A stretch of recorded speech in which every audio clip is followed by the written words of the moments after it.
Famoso papo que você ouve toda vez que você senta num boteco.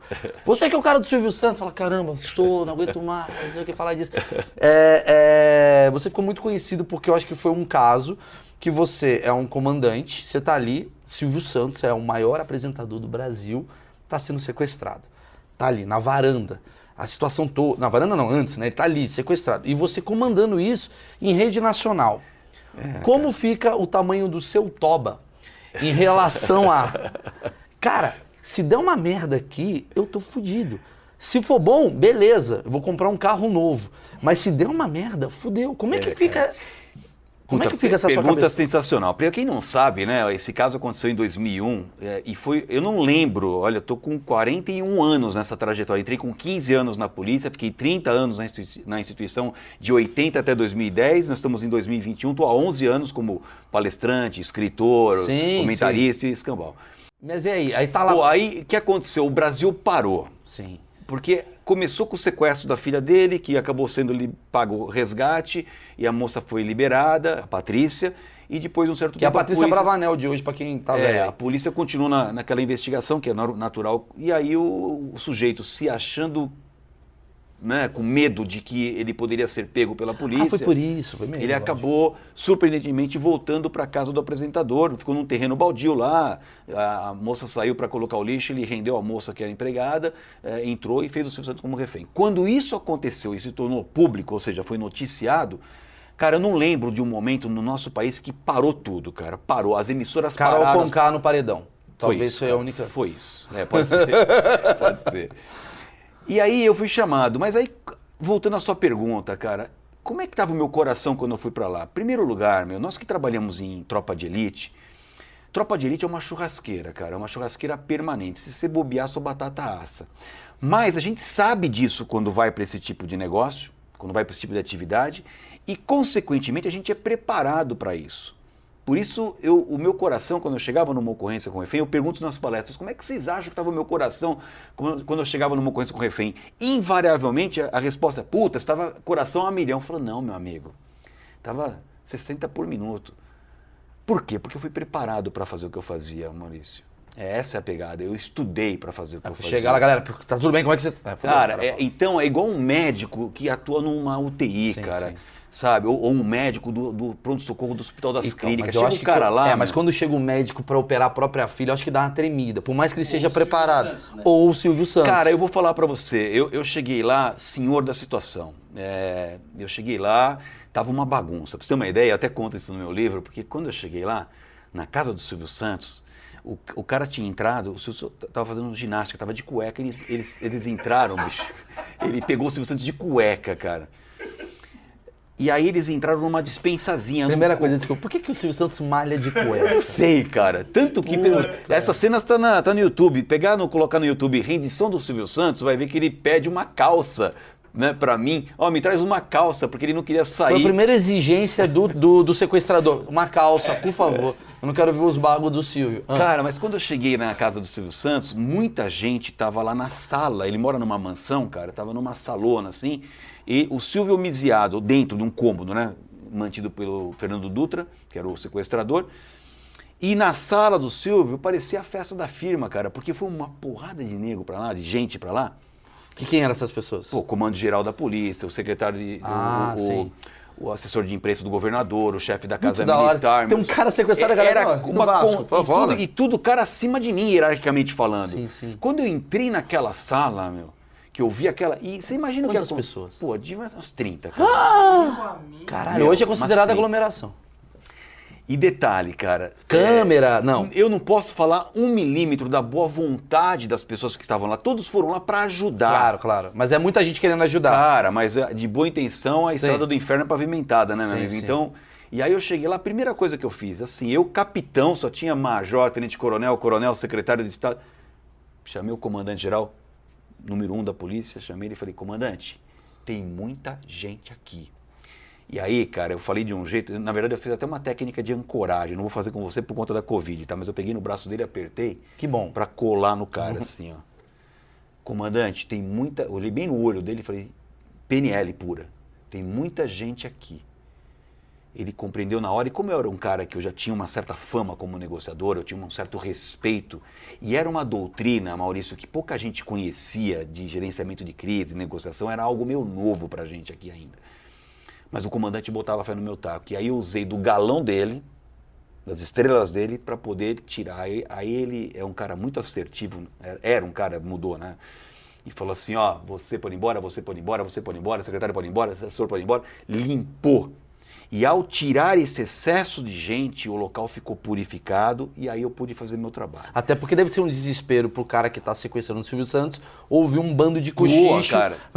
Tem que pagar esse cara e matar. E aí aconteceu o segundo fato, que esse é surpreendente, porque nunca aconteceu isso na minha vida. Em geral, quando você está numa ocorrência com o refém, é o criminoso o cara com quem você negocia. E o refém está ali amedrontado, está ali quietinho, está com um monte de medo, fica igual uma coisa, fica ali, sabe? Cara, é o Silvio Santos que negociou com você. Vem cá, vamos lá. O Silvio Santos. Ele tem 1, 2, 3 PIN.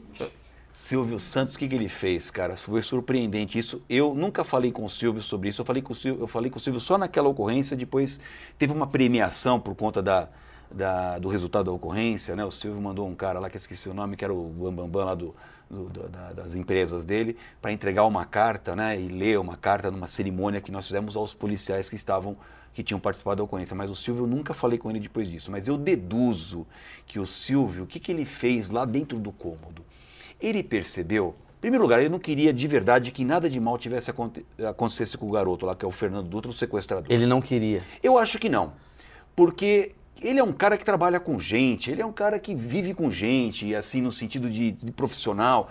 Então eu acho que por mais que o cara tenha sido o autor do sequestro da filha dele, estava lá o mantendo como refém armado, eu acho que o ser humano Silvio Santos não queria que o cara morresse. Eu juro que eu preciso fazer essa pergunta. Você entrou na sala... Não entrei na sala. Ele estava dentro de um cômodo, com a porta fechada. Eu negociava com o Silvio dentro do cômodo com o Fernando Dutra, e eu da porta aqui, falando com ele pela porta, mas sem contato visual, eu não via. Num corredor, assim? Era um cômodo, era um corredorzinho, na verdade, a sala grande assim, tinha um cômodo e uma porta, e era ali que eu negociava. E aí você falava, tudo bem, gente? Ó, Fernando, sou eu, aí Luca... o Silvio, eu não falei uma vez com o Fernando, cara.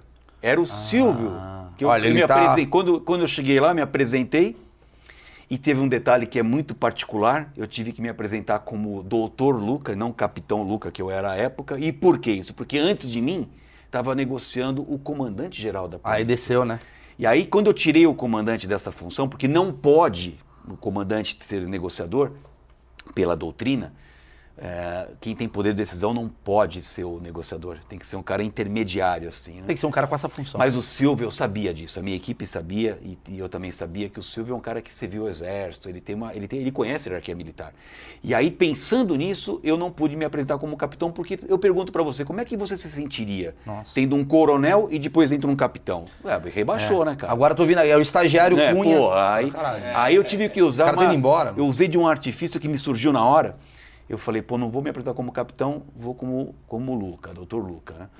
E aí ele me tratava por doutor Luca. E aí ele falou assim para mim, ô doutor Luca, já conversei aqui com o Fernando, é só trazer o secretário de Segurança Pública aqui no local, que eu já resolvi, tá tudo, só que eu não podia trazer o secretário, porque a doutrina não permite isso, cara. A doutrina não permite que a gente coloque uma autoridade executiva no meio da crise. Porque nós temos que pensar em cenários, Maurício. Sim. Se der uma bobagem, se acontece uma tragédia, uma Você morte... que trouxe a merda. Além do que a autoridade, ela passa a ser parte da ocorrência. Porque você não fudeu, né? Tipo, não tem que ter alguém para ficar eu quero o Axl Rose aqui, quero bater um papo. Quero o Neymar aqui. Pode, cara. Quero a Bruna Marquezine. Eu falei pro Silvio, Silvio, olha só, não tem necessidade. Nós estamos aqui, tá aqui o comandante da polícia, porque ele não foi embora, ele ficou ali, me cedeu o lugar de negociação. E aí o Silvio ele deu uma bravatada em cima de mim, sabe? Me deu uma lacrada, assim. Ele falou assim, você não vai trazer o secretário, doutor Luca? Então tá bom, tem comida, tem bebida, tem água aqui, eu fico aqui. E aí eu tive que ir de novo com o sangue frio falar, então tá bom, Silvio. Daqui a pouco a gente volta a conversar. Deu um break na negociação. E por quê? Porque é estratégico. Quem está com uma arma na cabeça, quem está lá é ele. E o relógio dele gira de um jeito, o meu gira de outro. Sim. E aí foi quando, então, chegou uma ordem superior de que o governador estava indo para lá. E foi contra a minha vontade. Né? E aí eu tive que, embora contrário a isso. Era o Alckmin, né? Era o Alckmin. Totalmente contrário, totalmente fora da doutrina. Eu tive que depois dar muitas explicações por conta disso, mas devo admitir que a chegada do governador e da forma como nós conduzimos ali, acabou abreviando. Qual foi a minha estratégia? Eu tinha acabado de negar que não era para eu o governador. Na mídia? Que não era para eu o secretário. Eu brequei o Silvio. Mas na mídia, a mídia não sabia. Não sabia. Você falou, Silvio, não dá. Não falei não dá, eu falei, Silvio, não tem necessidade e tal, e dei aquele breakzinho. Nesse meio tempo, chega a ordem que está vindo o governador. Que foi orientado para ir, ou que topou isso e predispôs aí. Eu não sei exatamente essa parte da história. Sei que quando ele chegou lá, eu tive que lidar com isso. E aí eu fiz a seguinte estratégia. Eu falei, voltei lá para o Silvio e falei, Silvio, olha só, tá todo mundo aqui imbuído para, né, tá todo mundo aqui focado para resolver essa parada com você, com o Fernando, tá todo mundo na boa. Você me pediu o secretário, é isso? Sim, eu falei com o secretário, se o secretário chegar aqui, tá tudo certo. Eu falei, não, só que é o seguinte, eu vou fazer melhor que isso. Vou trazer aqui o governador do estado, que já estava lá, né? Entendi. Aí que acontece? O cara me pediu o secretário para o governador, pô, cresci. Caralho. E aí acabou o problema. Aí o governador Você é a Carol lá. Conká do bem, velho. Mas aí o governador chega... Chega, aí eu brifei o governador, falei, governador, Não vai fazer campanha, governador. não é fazer campanha. Eu vou prometer não é pra 10 entrar- escolas. Não é para entrar na conversa com o Silvio. Eu falei, só vai me legitimar e devolver para mim. E o Puta, eu governador preciso nesse entrevistar sentido, o cara, Alckmin, mano. Ô, Geraldo Alckmin, eu queria bater um papo contigo sobre esse dia, porque eu não vou ficar falando de política. Não, ele foi correto, assim.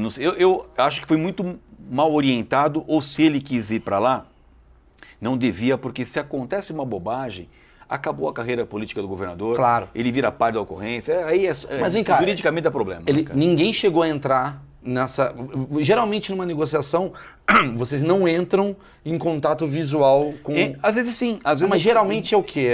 Assim, tem dois tipos de negociação. Né? Essa, por exemplo, sem contato visual. O cara está dentro de um cômodo, você fala com ele pela porta. Sim. Você só ouve o Você sujeito. nem sabe o que está acontecendo ali dentro. Mas há negociações onde o sujeito está num local que ele aparece para você. E o negociador está sempre protegido, sempre. A gente nunca dá mole, sabe, cara? Sim. Nunca se expõe. Já aconteceu do cara falar assim para mim, pô, vem aqui conversar comigo. Eu falo, vou, solta a sua arma. Não, mas não vou fazer nada. Então solta a sua arma, já que você não vai fazer, solta a sua arma. A gente não se arrisca demais, sabe? Porque a gente sempre pensa no cenário Sim, catastrófico. pior, né, cara?